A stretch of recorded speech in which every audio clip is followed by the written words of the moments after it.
이제 말씀을 나누겠습니다. 서울 성원학교에서의 첫 번째 말씀입니다. 로마서 5장 18절에서 21절까지 말씀입니다.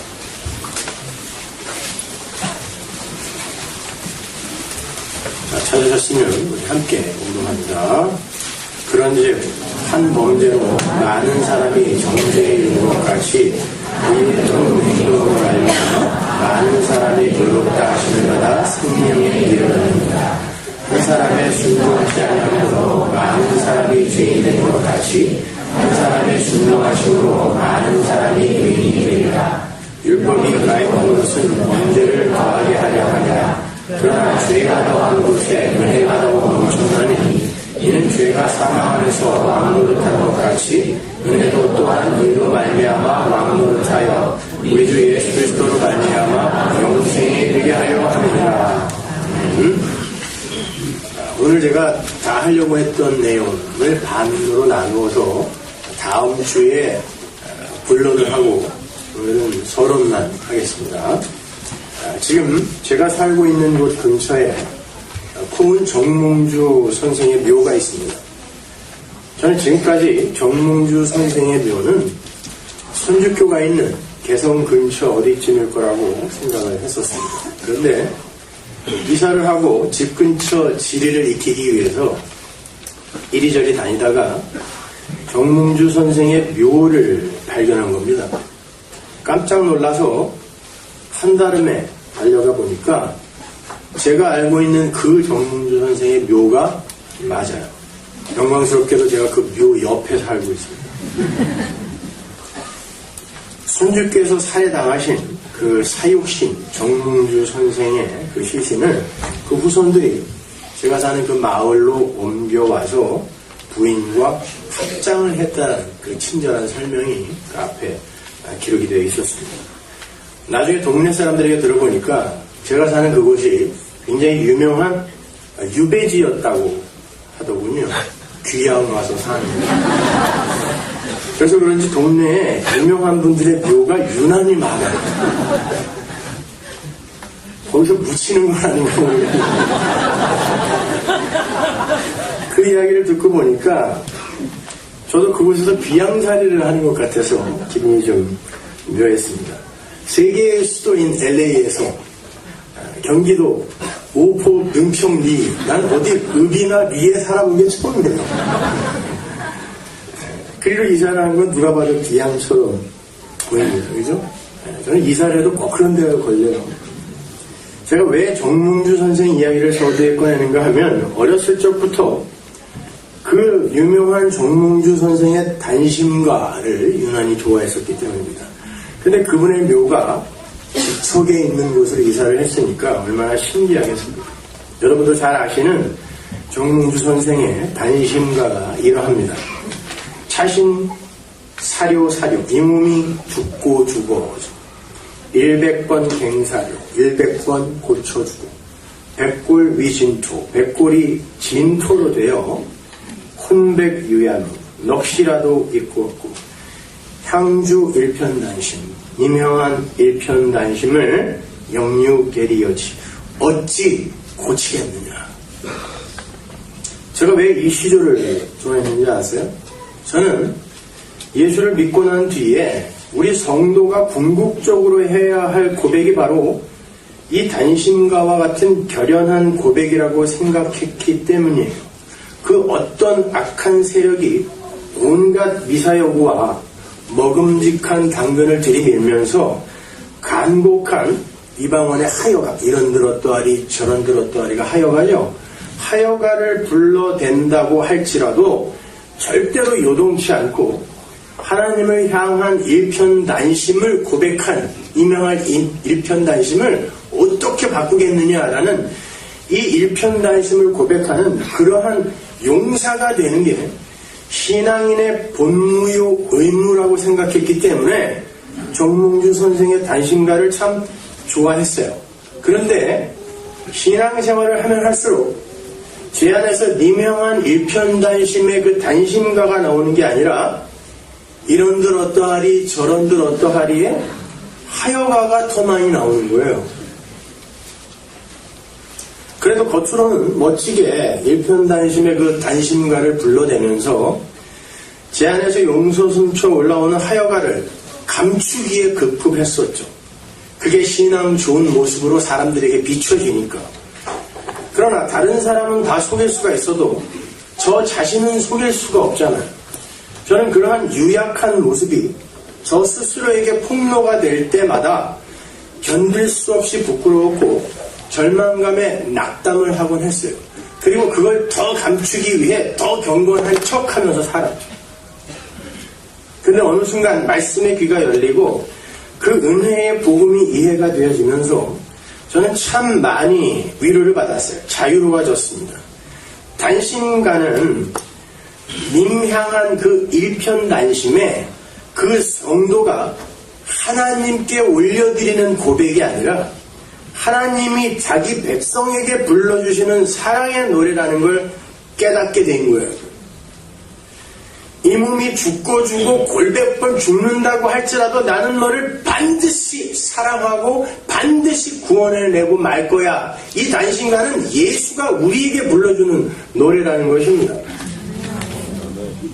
그게 바로 복음이죠. 그런데 그러한 하나님의 열심이 내 안에서 단심가를 부르면서 나를 이끌고 계시는 그 동안에 육적 나, 이 육적 나가 이런들 어떠하리 저런들 어떠하리에 그 하나님의 열심을 방해하고 있는 게 우리의 현실이에요. 솔직히 시작합니다.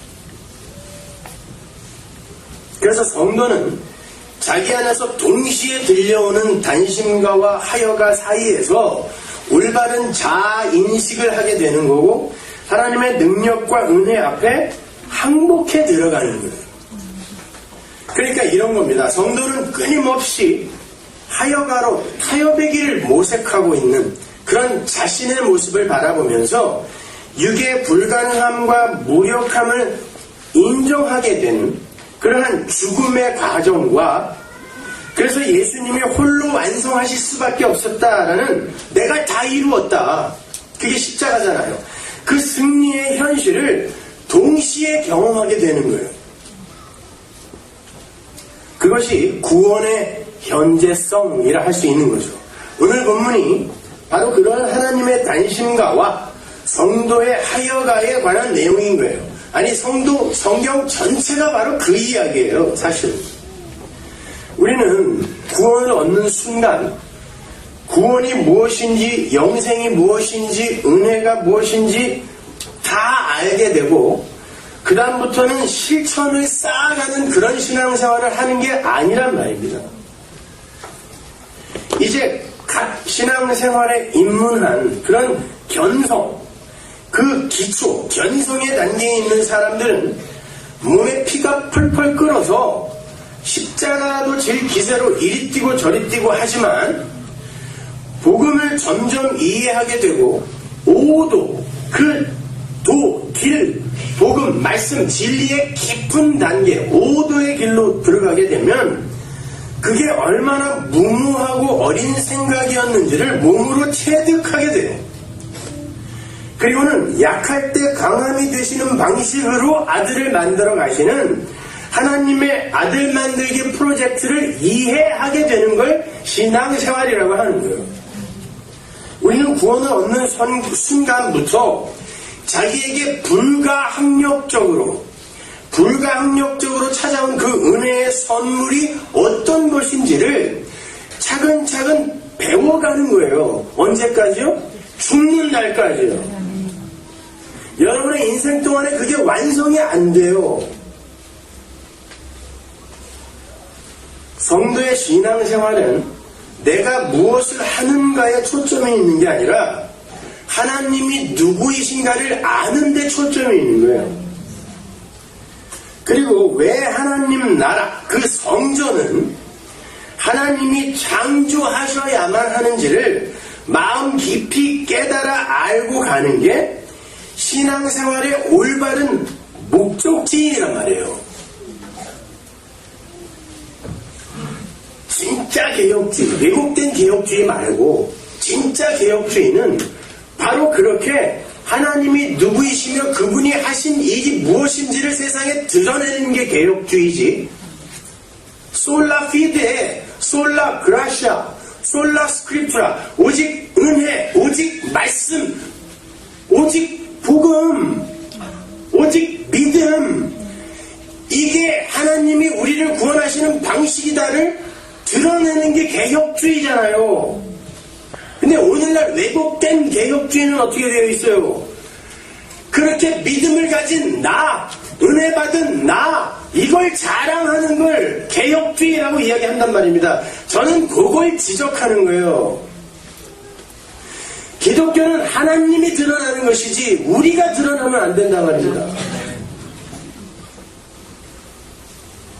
그래서 성경 전체에 그렇게 많은 성전 청량의 이야기와 성전의 시수들이 등장하는 거예요.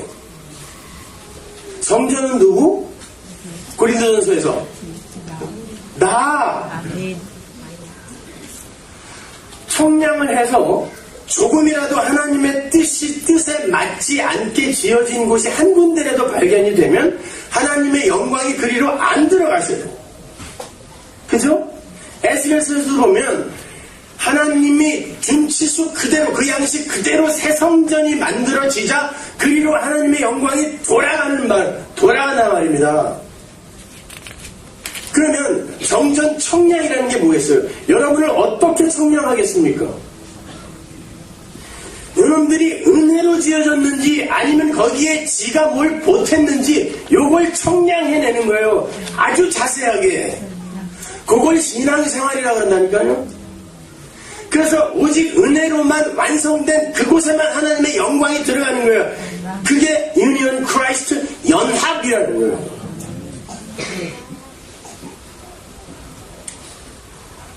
성경의 마지막 책인 요한계시록도 성전 청량으로 끝이 나죠. 계시록 21장에.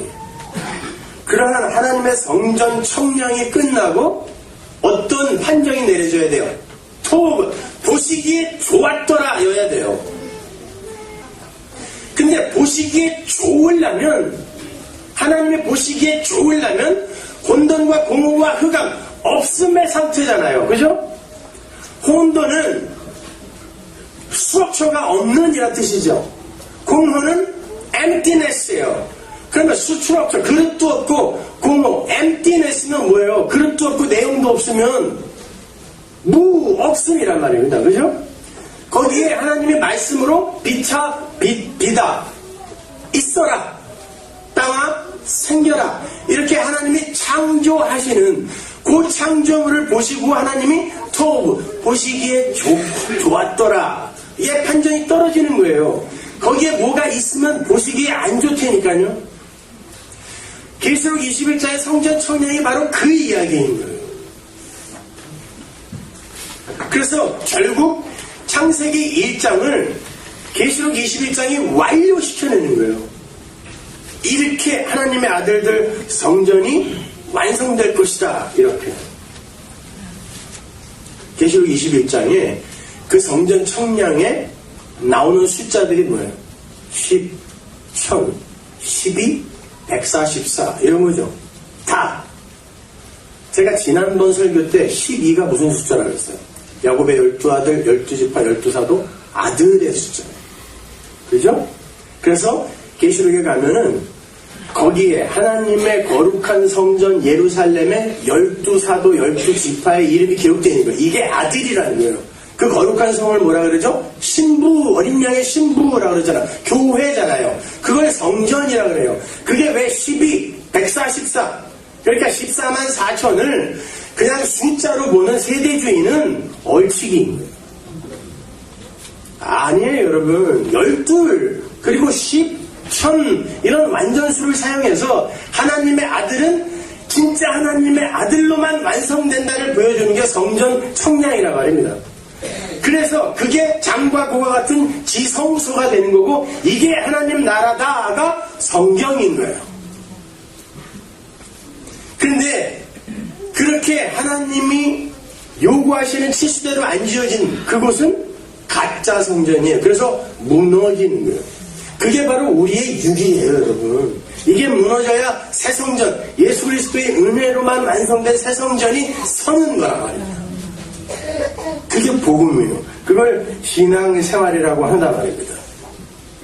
따라서 하나님이 거하시는 새 성전으로 완성된 성도는 이미 여러분은 성전이죠. 여러분 안에 성령이 있다 없다? 있다. 그럼 성전이죠. 그런데 성전이 뭐 이래요? 오늘 아침에도 마귀짓하고 나와. 그죠? 왜 그런지 아세요? 그 육이 죽어야 진짜 성전이 드러나는 거예요. 그래서 여러분이 구원받은 성전인데 자꾸 그렇게 남에게 감추고 싶은 일들을 하는 거예요. 그리고는 결국 그 예수의 은혜만 붙들게 되는 거. 그걸 성전으로 지어져 간다라고 하는 거예요. 노력해서 지어져 가는 게 아니라 이미 성전이니까요. 그러므로 이김, 승리 이런 건 우리에게 강요된 의무조항이 아닌 거예요. 이김은 하나님께서 선물로 주는 거예요. 승리는 여러분에게 이미 주어져 있어요. 그리고 그게 어떻게 나에게 주어지게 되었는지를 하나하나 배워가는 걸 신앙생활이라 그래요. 그래서 여러분이 육으로 이겨버리면 안 돼요. 그러면 하나님이 할 게 없어요. 그래서 자꾸 지는 거예요. 그걸 가슴 깊이 깨닫고 하나님과 그 아들을 찬송하는 게 성도의 본무입니다. 고린도전서 15장 54절 보세요. 이 썩을 것이 썩지 아니함을 입고 이 죽을 것이 죽지 아니함을 입을 때에는 사망이 이김에 삼킴바 되리라. 기록된 말씀이 응하리라. 오늘 본문에 사망이 나오는데 사망이 이김에게 삼킴바 된대요. 은혜에게 삼킴바 된대요. 우리 주 예수 그리스도로 말미암아 우리에게 이김을 주시는 하나님께 감사합니다. 이겨라 그래요. 너희들한테 이겨라. 이김은 하나님이 우리에게 주신다 그러죠. 이김은 하나님이 우리에게 주시는 거예요. 하나님이 우리에게 이김을 주신 그걸 여러분이 알아가는 그 과정을 사도가 이겨라 라고 하는 거예요. 이미 이긴 이들에게 이겨라. 왜? 하나님이 이겼으므로 내가 세상을 이겼노라 라고 예수님이 말씀하고 가시잖아요. 그게 이겨라란 말이에요. 요한일서 5장 4절 보세요. 대저 하나님께로서 난 자마다 세상을 이기느니라. 세상을 이긴 이김은 이것이니 우리의 믿음이니. 믿음은 보이지 않는 거예요. 그죠? 바라는 것들의 실상이고 보지 못하는 것들의 증거니까 여러분의 이김은 믿음이라 말해요. 믿음. 예수께서 하나님의 아들이심을 믿는 자가 아니면 세상을 이기는 자가 누구냐? 성도의 이김은 뭐예요? 예수님의 하나님의 아들이심을 믿는 게 성도의 이김이래요. 그분이 나에게 생명을 창조하셔서 선물하셨다라는 것을 믿는 게 성도의 승리라는 거예요. 내가 노력해서 쟁취하는 게 아니란 말입니다. 하나님의 아들은 주 예수 그리스도 밖에 없어요. 우리는 아들로 여겨주시는 거예요. 우리는 자격이 없다는 겁니다. 그러나 그 아들이 첫 열매가 되셔서 우리를 품어 안아주셨기 때문에 우리가 하나님의 아들들이 된 걸 믿는 거예요. 그걸 이김이라 그래요. 그걸 승리라 그래요. 하고 싶은 걸 이 꽉 물고 안 하는 걸 이김이라고 하지 않아요. 그걸 알기 위해서는 나라는 존재의 무력함이 역사 속에서 반드시 발각이 되어야 되는 거예요. 그런데 그걸 위장하고 감추는데 급급하고 있는 게 오늘날 교회의 현실이 아니 된 거예요. 이렇게 성도의 신앙 여정은 나라는 육의 존재가 죽고 부인되며 하나님의 은혜로 주어진 승리가 찬송되는 이중적 본질을 갖고 있어요. 그래서 성도의 삶에 이중적인 하여가와 단신가가 동시에 나타난다니까요. 그렇게 이중적 본질을 가지고 있는 것이기 때문에 하나님의 성전이 된 우리의 성도의 그 역사 속 존재 안에서 위대한 그 하늘 보좌, 승리죠 그건요. 그 하늘 보좌와 죽음의 재단, 내가 죽는 죽음의 재단이 동시에 경험되는 거예요. 그래서 오늘 설교 제목이 보좌와 재단 1편인 거예요. 여러분의 삶 속에 그 두 가지가 다 들어있단 말입니다. 그렇잖아요. 성경은 여러분이 하늘 보좌에 이미 앉아있다 그러죠. 과거 완료로. 앉히셨다 그러잖아요. 근데 보좌에 앉아있는데 하늘 보좌에 앉아있는 사람들이 여전히 마귀 같은 자신의 실체를 수시로 들키고 있잖아요. 재단이 도륙되는 거예요. 그건요. 죽어야 되는 거거든요. 하나님 앞에서. 생명은 하나님만이 창조하실 수 있는 거라는 걸 깨달으라는 거예요. 그리고 그 생명을 선물해 주신 하나님과 그 아들 예수 그리스도의 은혜와 사랑을 찬송하는 자가 되라는 거예요. 쉬운 말로 다른 거 다 잊어버려야 돼요. 십자가만 자랑하는 사람이 되라 예요. 그게 성도의 본무예요. 유일한. 갈라디아서 6장 14절 보세요. 그러나 내게는 우리 주 예수 그리스도의 십자가 외에 결코 자랑할 것이 없으니 그리스도로 말미암아 세상이 나를 대하여 십자가에 못 박히고 내가 또한 세상을 대하여 그러하니라. 이게 성도의 마지막 고백이 되어야 되는 거예요. 성도는 일평생 자신이 내어놓았던 수고와 애씀과 열심을 자랑거리로 상받을 수 있는 스펙으로 가져가는 게 아니라 십자가만 자랑하는 털림의 자리로 끌려 내려가는 거예요. 모든 피조물은 하나님의 영광을 위해 창조됐기 때문에 그래요. 자존심 상하시죠? 그럼 난 뭐야? 뭐긴 뭐예요? 하나님의 영광을 위해 창조된 자예요. 그걸 기독교예요. 안 그러면 절에 가서도 돼요. 거기도 똑같은 얘기 해주잖아요. 착하게 잘 살자, 마음을 비우자, 청명 결백하자. 교회에서 이게 가르쳐야 할 게 이런 거라면 절에 가지 뭐하러 여기 와서 이렇게 더운데 앉아있어요. 밖에는 추운데 여기 왜 이렇게 더워? 밥도 주는데 거기는. 여기는 밥이 없어요. 부엌이 없어서. 골로새서 1장 16절. 만물이 그에게 창조되되 하늘과 땅에서 보이는 것들과 보이지 않는 것들과 혹은 보좌들이나 주관들이나 정사들이나 권세들이나 만물이 이 안에는 마귀도 포함된 거예요. 에베소서에 보면 정사와 권세와 하늘의 악한 영, 요게 마귀들의 계급이란 말이죠. 근데 그것들까지도 만물이 다 그로 말미암고 그를 위하여 창조되었대요. 그러니까 그런 것들까지도 하나님이 누구신지를 드러내는 수단과 도구란 말이에요. 빌립보서 2장 10절. 하늘에 있는 자들과 땅에 있는 자들과 땅 아래에 있는 자들로 모든 무릎을 예수의 이름에 꿇게 하시고 모든 입으로 예수 그리스도를 주라 시인하여 하나님 아버지께 영광을 돌리게 하라. 이게 목적지예요. 성도의 목적지. 하나님 아버지께 영광을 돌리는 거예요. 내가 영광 받는 거 아니에요. 내 구원이 목적지가 아니라니까요. 근데 우리가 그 하나님에 대해서 들어본 적이 별로 없으니까 자꾸 나로, 그리고 이놈의 교회로, 여기 로컬 처치로 주의가 자꾸 집중이 되는 거예요. 요걸 어떻게 하면 키울까? 어떻게 하면 부흥을 시킬까? 여기에.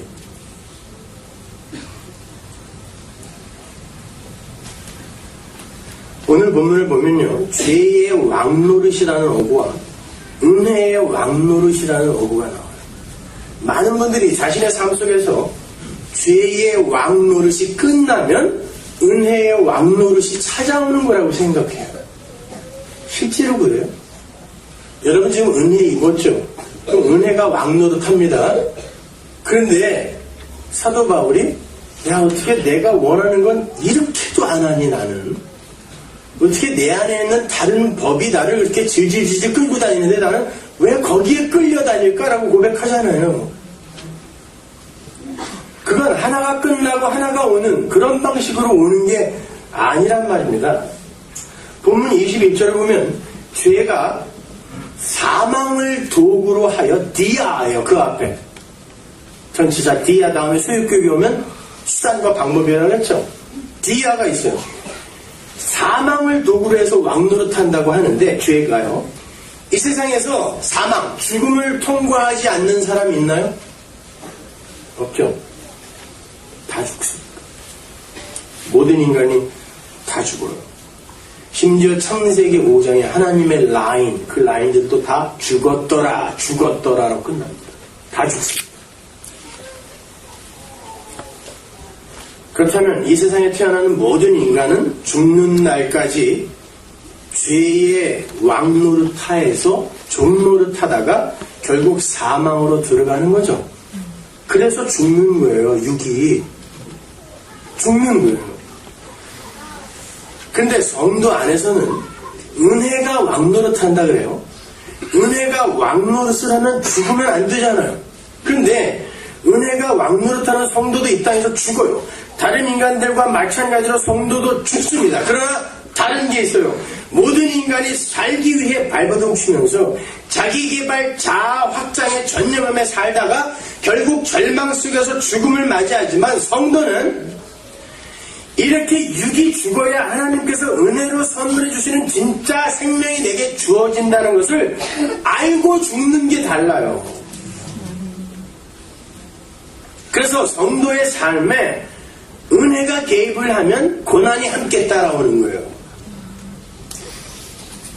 노아가 은혜를 입자마자, 창세기 6장에 나오죠. 노아는 은혜를 입었더라. 그죠? 은혜를 입자마자 뭐예요? 산 위에 올라가서 배 만들어야 돼요. 인생을 차압당하는 거예요. 뭐에게? 은혜에게. 그래서 왕이에요, 은혜가. 근데 세상에서는 부인되고 부정되어지는 거예요. 그 왕이 그렇게 끌고 간다니까요. 그래서 결국 노아가 은혜의 왕노릇에 의해 도달한 지점이 어디예요? 우리는 우리가 맞을 저주의 비를 대신 맞아내는 저 방주 안에, 예수 안에 들어가야 사는 거구나 깨닫는 거예요. 이게 은혜의 왕노릇이에요. 아브라함에게 은혜가 찾아왔어요. 은혜가 왕노릇하자 아브라함이 어디로 끌려가요? 갈대아 우르, 메소포타미아 문명의 발상지에서 광야로 끌려가요. 결국 어디서 죽습니까? 무덤 하나 얻어요. 무덤 하나. 얼마나 그 아브라함이 보잘것없는 그런 삶을 살았는지만 풍성하게 폭로당하고 무덤에 갇혀요. 근데 뭘 알고 갔어요? 구원은 내가 언약을 어떻게든 성취해내려고 수고와 열심을 부리는 데에서 내게 주어지는 게 아니라 여호와 이레, 하나님이 준비하시는 재물 어린 양에 의해 내가 살아나는 거구나 아는 거예요. 은혜가 가입하는. 그래서 그 모리아산 이후에 아브라함이 이게 진짜 구원이구나. 이제 알았으니까 나는 믿음의 조상답게 살아야지. 이렇게 살지 못하고 그 나이에 그 연세에 또 후처들을 얻어서 자식들을 또 이렇게 낳은 걸 보여주는 거예요. 이스마엘 낳고 무지하게 혼났죠. 그 일을 모리아산을 경험하고 또 하더라를 보여주는 거예요. 은혜가 그걸 드러낸다니까요. 아브라함이 그럴 거예요. 모리아산으로 그냥 끝내면 되지. 하나님 그 뒤에 얘기는 뭐하러 적어놔 갖고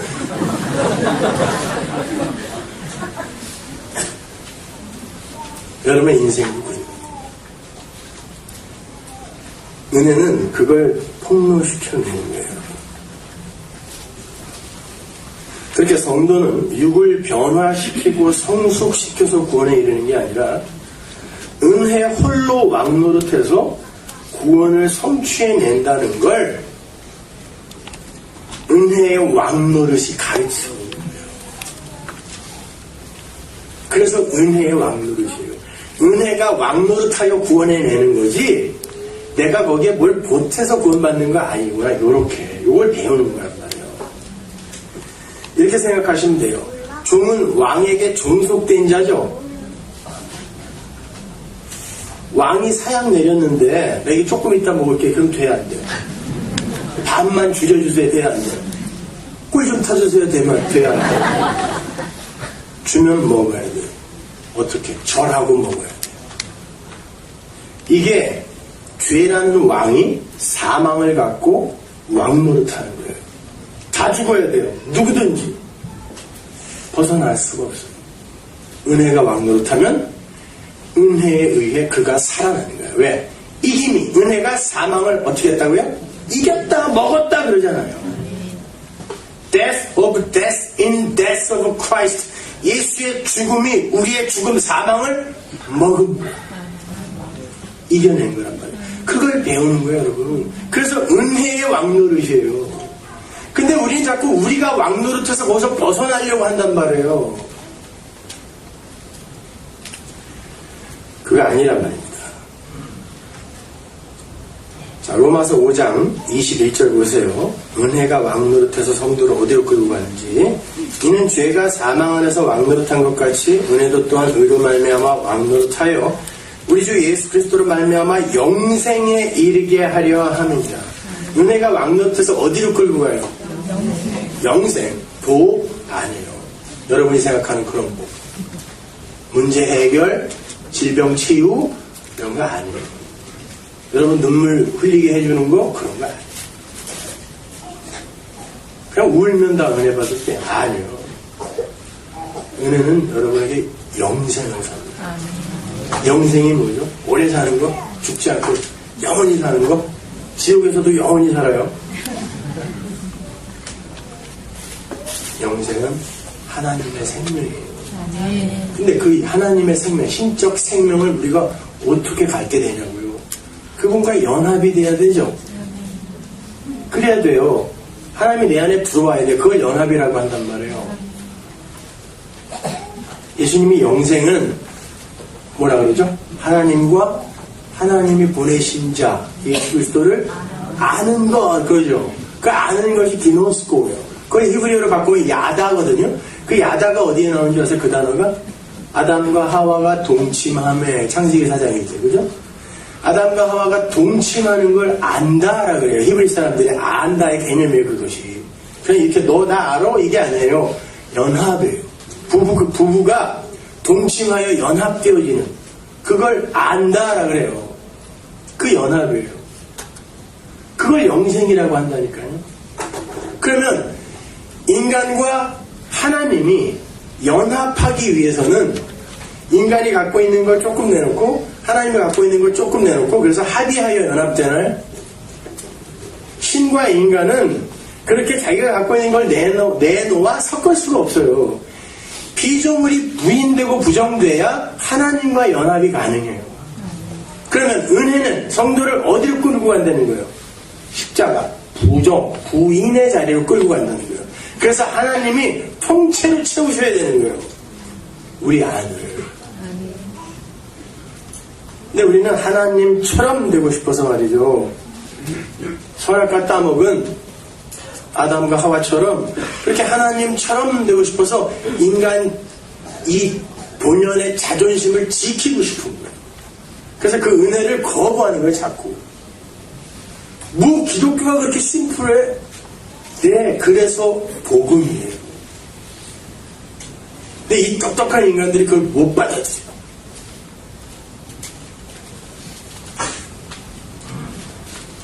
그렇게 하나님과 예수를 아는 것, 하나님과 예수 안으로 연합되어 들어가는 것이 영생이라면 은혜는 결국 성도의 육적 자아를 죽여내는 일을 하는 거예요. 그래서 성도가 신앙생활에 연륜이 깊어지면 신앙에 자신감이 붙는 게 아니라요.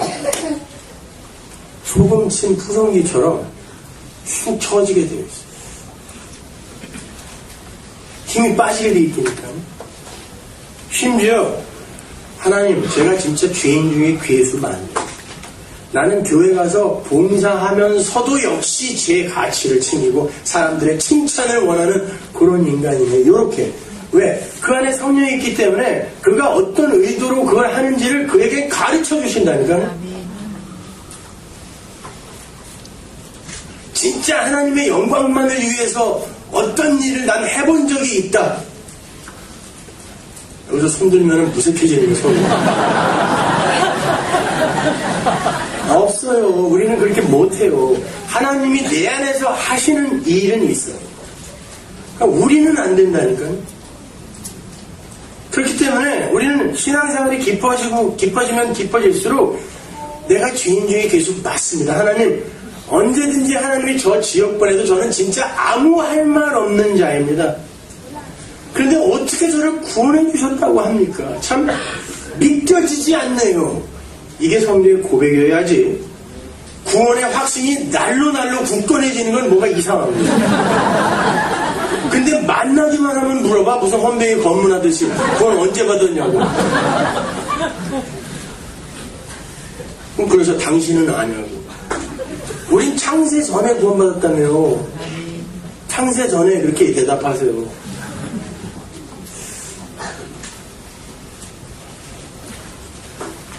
신앙에는 할 말이 점점 많아지는 게 아니라 점점 말이 없어져요. 할 말이 없어져요. 뭐 그렇게 남의 설교 갖고 찍고 뜯고 요거는 뭐가 잘못됐고요, 요거는 뭐가 잘못됐고요, 그런 할 말이 없어져요. 이제 갓 입문한 뭐 전도사 강도사 애들이 인터넷에 막 이렇게 댓글 올리는 거 보면 아유 니들도 언젠가 소금 맞을 날 있어. 안타깝다. 그런 생각밖에 안 들어요.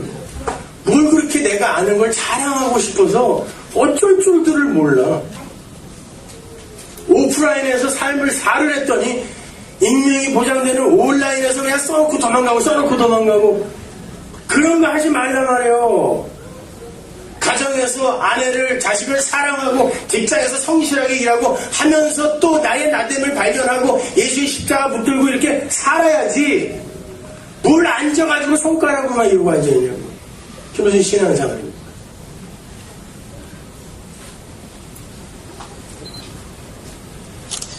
그렇게 우리는 나의 나된 것은 모두 하나님의 은혜라는 것을 깨닫는 그 자리로 은혜의 왕노릇에 의해 끌려가는 거예요.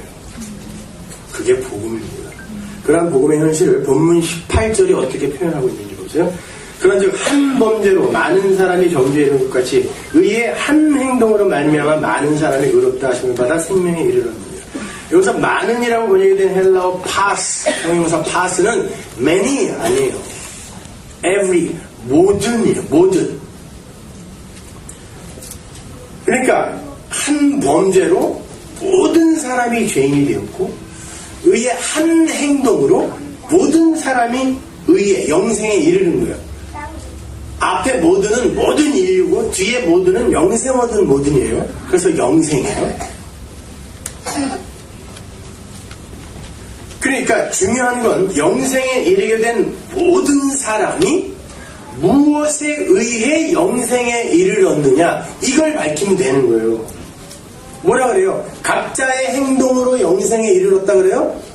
한 행동으로 영생에 이르렀다 그러잖아. 오늘 본문이 한 행동. 누구의 한 행동? 예수의 한 행동. 그걸로 의가 영생이 우리에게 이르렀다. 이게 초점이라니까요. 그걸 설명하기 위해 한 사람의 죄로 모든 인류가 죄로 떨어지는 이 장치가 필요했기 때문에 원죄니 뭐니 이딴 얘기가 나오는 거예요. 왜 아담의 죄가 나에게까지 전가되어야 돼요? 이런 거 따질 필요 없어요, 여러분. 예수라는 한 분의 의의 한 행동으로 나는 생명을 얻을 수 있다를 설명하기 위해 하나님이 아담이라는 한 사람을 통해 모든 존재가 죄인으로 떨어지는 걸 장착해 놓은 거란 말입니다. 그래서 아담을 오실자의 표상이라고 하는 거예요. 오실자를 설명하기 위한 수단인 거예요, 아담은. 근데 자꾸 우리는 아담에서 출발을 해서 하나님을 방법과 도구로 사용하여 나의 구원과 나의 복을 챙기려고 하니까 성경이 엉터리로 얽히는 거예요, 여러분.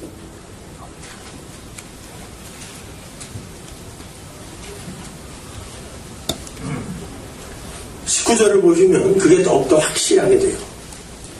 한 사람의 순종치 아니함으로 많은 사람이 죄인인 것 같이 한 사람의 순종하심으로 많은 사람이 의인이 되리라. 끝.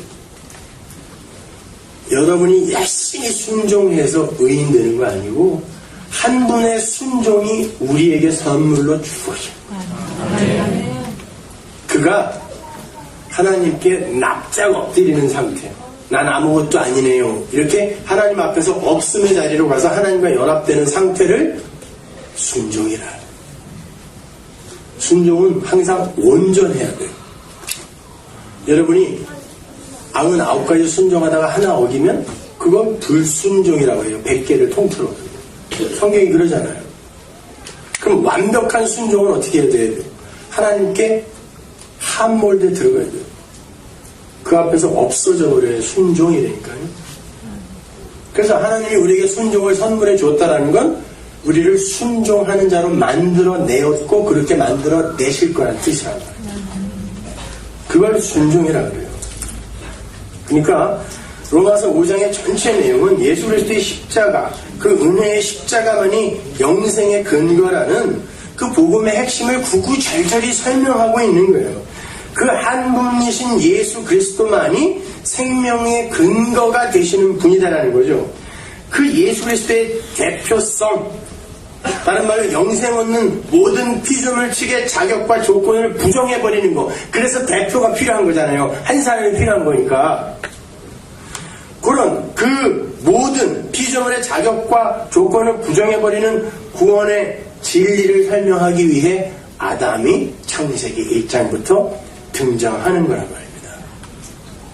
그래서 죄, 율법, 아담 요 앞에 천부 디아라는 전치사가 들어가 있고 그 뒤에 명사들이 다 소유격인 하나님이 방법과 수단, 도구로 사용하셨다.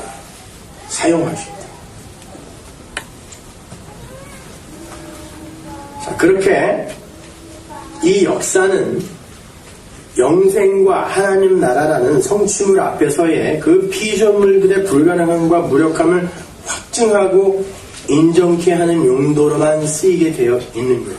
그래서 이 역사의 결말을 성경이 뭐라 그러죠? 멸망이요. 이 역사의 주관자는 하나님이죠. 그래서 히스토리 아니에요. His story. 그분이 주관하고 계시면 그분이 주관을 하면 목적을 갖고 주관을 하실 거 아니에요. 목적이 뭐냐면 말이에요. 역사와 인생의 목적. 인생이 결국 어떻게 돼요? 죽잖아요. 멸망이라니까요. 역사도 멸망이에요. 베드로후서 3장 7절 보세요. 이제 하늘과 땅은 그 동일한 말씀으로 불사르기 위하여 간수하신 바 되어 경건치 아니한 사람들의 심판과 멸망의 날까지 보존하여 두십시오. 멸망이에요. 뭔가를 교훈하고 가르치는 그 일이 끝나면 멸망으로 그냥 끝나는 게 이 역사란 말입니다. 역사야, 인생아, 너희들이 한번 할 수 있을 만큼 최대한 한번 해봐. 의술도 발전시켜보고 문명도 발전시켜보고 인터넷, 휴대전화, LTE 이런 거 한번 다 해봐. 그리고 그 결과를 한번 나에게 보여줘. 멸망이에요. 그러면 니들이 최선을 다해서 한 게 멸망이라면 이제 니들이 의지해야 할 건 뭐겠니? 하나님의 은혜, 십자가. 그걸 드러내는 게 역사고 그 작은 역사를 사는 여러분의 인생이란 말이에요. 하나님을 높이는 거예요. 여러분은 쇠하고 하나님이 흥하는 거. 이게 우리 인생이에요. 교회는 쇠하고 하나님이 흥하는 거.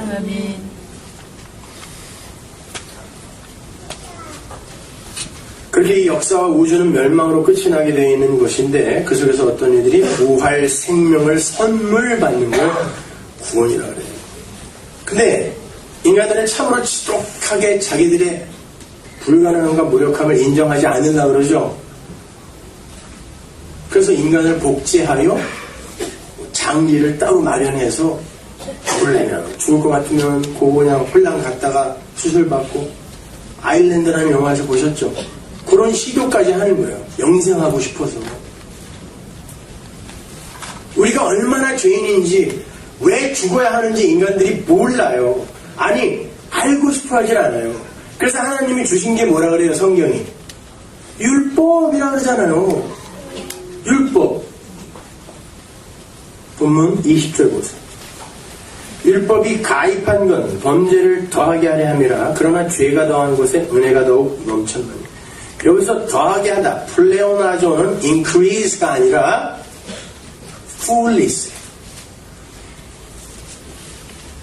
율법은 죄를 더 풍성하게, 더 짙게, 더 많아지게 하기 위해 우리에게 줬다는 게 아니라 죄를 간과하여 보고 있는 너희들에게 죄가 진짜 무엇인지 그 실체를 보게 해주기 위해 우리에게 준 거라는 거예요. 율법이. 바리새인들이 왜 예수님에게 독사의 새끼라는 욕을 먹었죠? 1회에 2번씩 금식하고 수시로 기도하고 길거리에서 기름 발라가는 기도하고 제사에 열심을 부린다라고 거들먹거리다가 독사의 새끼라는 욕을 먹었어요. 요게 다 어떤 항목이에요? 율법에서 요구하는 항목들이에요. 근데 그걸 열심히 했는데 하나님이 찾아오시더니 그 율법의 주인이신 그분이 오시더니 이 독사의 새끼들아라고 욕을 하더라니까요. 왜? 그들이 뭔가 잘못했기 때문에 그렇죠.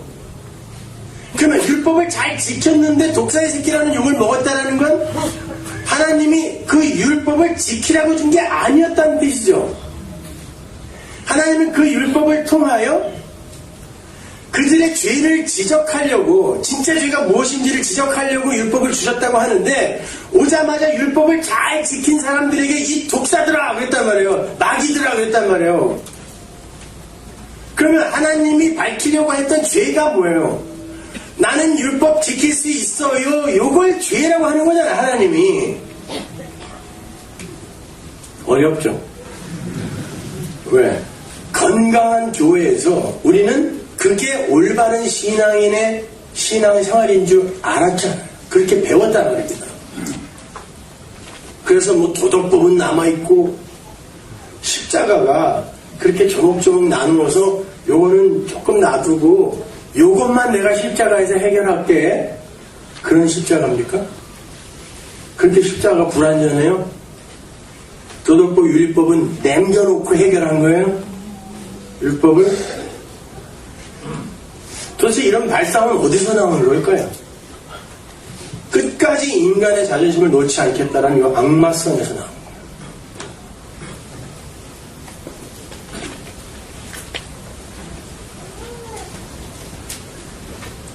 하나님이 율법의 주인이고 율법이 하나님을 드러낸다라고 하는 건 인간들의 불가능함과 무력함을 폭로시켜서 하나님만 거룩하고 하나님만 온전한 분이심을 드러낸다는 뜻이에요.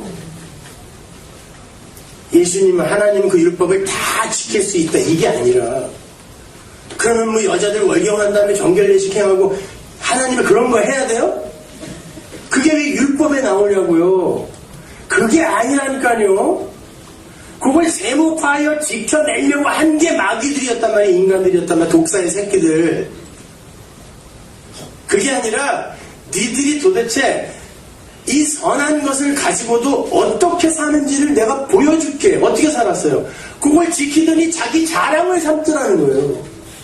그리고는 다른 사람들과의 차별을 증명해 보려고 하는 요걸 증명하는 거예요. 요거를. 그게 죄라는 거예요, 여러분. 그 잘난 거 지켜놓고 반대급부 원하는 거. 그리고 칭찬, 아니면 만족, 요런 거라도 챙기려고 하는 그 인간들의 죄성. 이걸 폭로하는 게 율법이란 말입니다. 오늘날도 마찬가지죠. 주일 성수해라, 11조 해라, 선교해라, 구제해라, 선한 일에 힘써라, 봉사해라. 성도들에게 명령이 떨어집니다. 설교를 빙자하여 목사가 성도들에게 하고 싶은 말을 합니다. 그때 어떤 일이 일어나죠? 그리고 꼭 붙이죠, 거기다.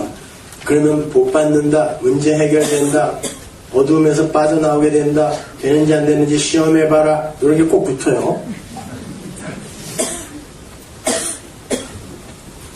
그러한 반대급부를 노리고 종교 행위를 하는 걸 성경이 죄라고 합니다.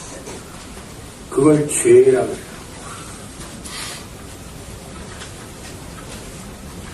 그게 바리새인의 죄였잖아요.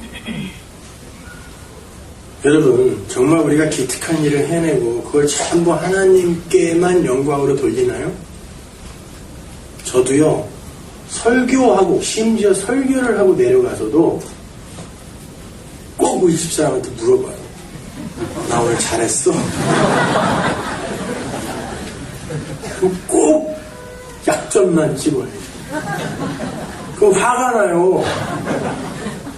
당신이 해보지, 이렇게. 10분이나 해보라고 이렇게 돼요. 그럼 뭐예요? 설교를 하고도 은근히 칭찬을 기다리는 게 인간이에요. 그럼 뭐가 하나님의 영광을 위해서 하는 거예요, 도대체가? 우리가 쏟아놓는 건 다 죄예요.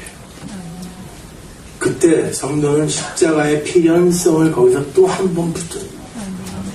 그래. 그래서 예수님이 죽으신 거지. 이런 일의 이야기를 듣고, 그러면 이제 아무것도 하지 말아야지. 이렇게 맘먹는 사람들은 어때요? 그럼 왜 아무것도 안 하겠다는 거예요? 그동안 몹시 피곤했다는 거죠? 거기 하면서.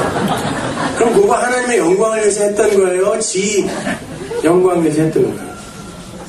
지 영광을 위해서 했다는 거예요. 나는 이제 더 이상 손해보기 싫어? 아무것도 안 하는 사람이나 나랑 똑같다면 내가 왜 손해봐? 나의 영광을 위해서 하는 거예요. 그럼 아무것도 안 하겠다라는 건 하나님의 영광을 위해서 안 하겠다는 거예요? 나 편하자고 안 하겠다는 거 아니에요. 그러니까 율법을 주면 이렇게 인간은 죄만 쏟아낸다니까요. 죽어라고 하면서 자기 만족 챙기고, 아니면 그럼 아무것도 안 해도 되겠네, 이렇게 또 지 영광 챙겨갖고. 율법이 가입하여 여러분의 죄를 드러낸다는 이야기가 무슨 얘기인지 아시겠어요? 우리는 그런 선한 명령 앞에서 여전히 자기만 챙겨가는 사람들이에요. 그래서 예수 믿자는 거예요, 여러분. 예수를 닮아가는 게 아니라니까요. 뭐 어떻게 닮아갈 거예요? 남의 장사집 가서 다 뒤집어 엎는 거 이런 거?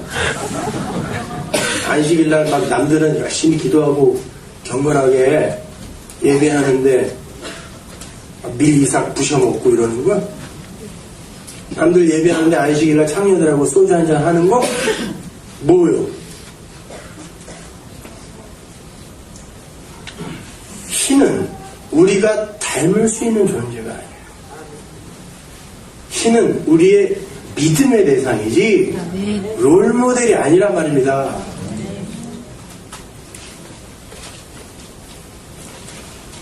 예수를 믿으시면 그 예수가 나에게 선물해 주신 그 삶을 당연히 지향하게 되어 있어요. 하늘의 삶을. 그래서 우리는 먼저 그 은혜 앞에 굴복하자는 거지. 그럼 이제 아무것도 하지 말라는 거예요? 도대체 어디서 그런 소리가 나오냐고요. 그런 착한 일, 선한 일은 여러분에게 행복하라고 하나님이 선물해 주시는 거예요. 해보세요. 행복해요. 내가 뭐 배 터지게 먹는 것보다 자식 새끼가 아니면 가난한 어떤 이들이 나의 도움으로 배부르게 먹는 그 모습을 보면서 우리는 배가 고파도 행복하잖아요. 그게 원래 한나라의 삶인데 요만큼씩 맛보라고 주는 거지. 그거 해서 거들먹거려 내 앞으로 상 받을 스펙으로 쌓아서 가져오라는 게 아니란 말입니다. 선한 일은 행복하라고 우리에게 하나님이 주신 선물이란 말이에요. 그러니까 당연히 해야죠. 하세요. 왜 안 하십니까 그걸? 근데 마치 기독교의 목적지가 그것인 양 오도를 하니까 제가 화가 나는 거예요. 예수에 대해서는 개뿔도 모르면서 십자가 은혜에 대해서는 요만큼도 모르는 인간들이 열심히 무슨 선한 일을 쌓아서 자기를 자랑하고 세상을 공평하고 평화롭게 만들겠다고 하고 앉아있으니까 이게 답답한 거예요. 거기에 예수가 어디에 끼어듭니까?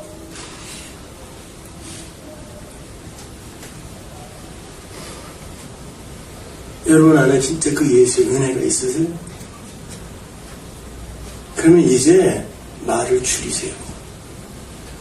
그리고 가만히 보세요. 자기의 삶에 그 말씀이, 그 십자가가 자기 부인이 진짜 나타나고 있는지를 먼저 확인하는 거예요. 할 말이 없어져요.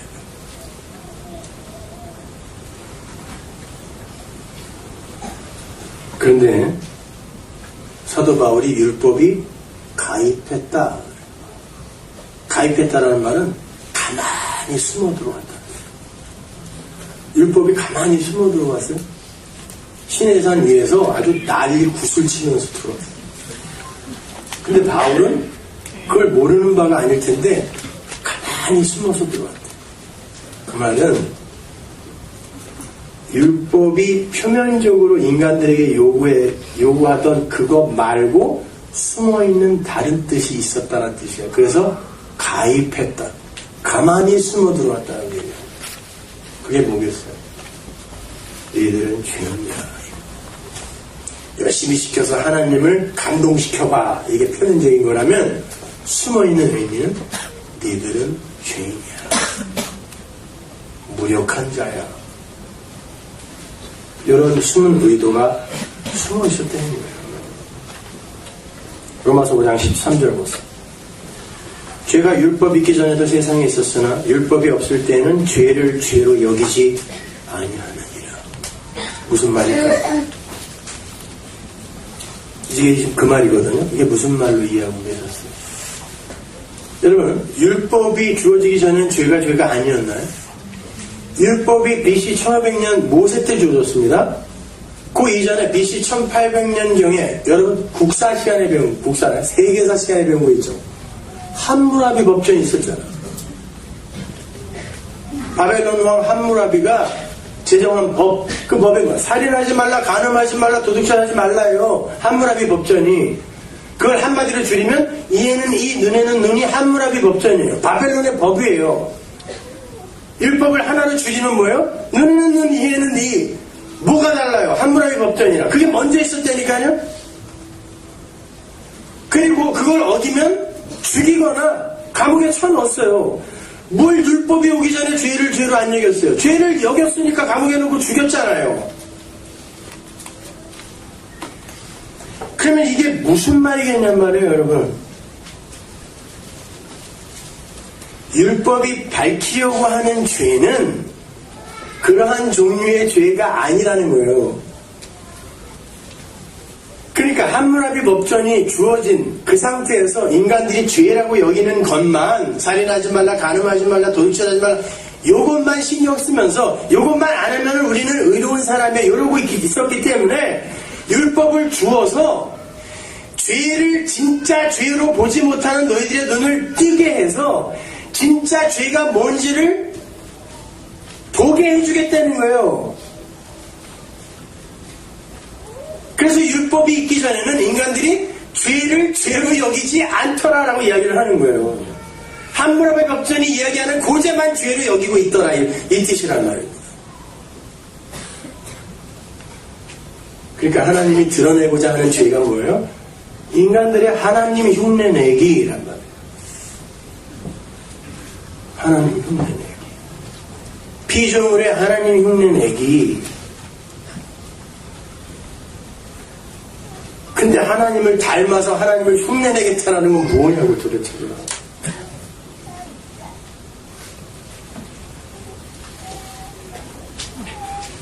성도는 그러한 율법 앞에서 역시 나는 죄인 중에 괴수가 맞습니다라는 고백을 하는 자리로 내려가게 되어 있는 거죠. 그러면 그때 나는 이 선한 것 갖고도 이렇게 죄만 짓는구나. 난 죄인 중에 계속 맞구나. 율법으로 그렇게 내가 죄인됨을 알게 되는 그 자가 붙을 수 있는 게 뭐죠? 은혜죠. 그래서 죄가 더한 곳에 은혜가 더하더라 라고 이야기하는 거예요. 명쾌하죠, 그죠? 사도 바울이 그 얘기하는 거예요. 그러니까 이 이야기를 하면서 율법도 끌어들이고 천재죠, 천재. 구원이라는 게 바로 그런 거예요. 우리의 처음 자리가 어디였음을 확실히 깨닫고 그 없음의 자리에서, 혼돈과 공허의 자리에서 존재로 만들어주시고 거기에 생기까지 불어넣어서 영생을 주시는 하나님의 영광과 능력을 찬송하는 자가 성도예요. 이게 에베소서잖아요. 찬송이 되게 하려 하십니다. 성도야, 찬송이 되게 할 거야. 찬송.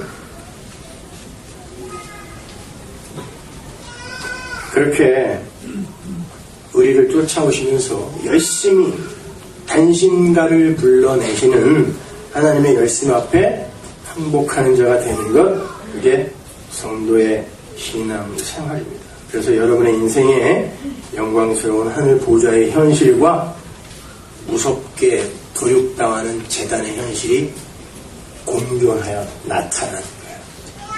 다음 시간에 제가 구약의 여기저기를 찾아다니면서 구약에 어떻게 그 재단과 보좌가 우리에게 먼저 약속되고 있는지를 제가 성경을 근거로 해서 설명해 드릴게요. 그걸 성경신학이라고 하는데, 오늘은 결론으로 로마서 9장의 말씀을 함께 읽고 마치도록 하겠습니다. 로마서 9장 11절.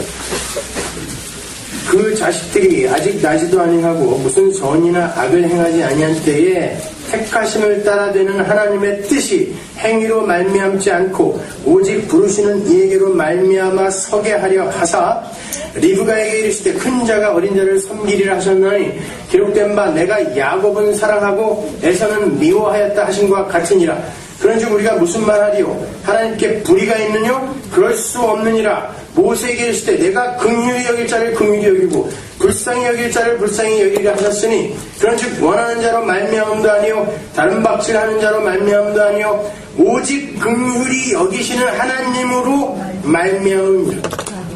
원하는 자, 다른 박질하는 자 안 된다는 거예요. 오직 하나님이 긍휼을 부으신 자, 그들만이 영생으로 구원으로 들어가는 거예요. 그리고 그 은혜만을 의지하는 자로 만상이 내키는 걸 기독교라고 그래요. 성원하교회가 지향하는 복음이 그것입니다. 기도하겠습니다.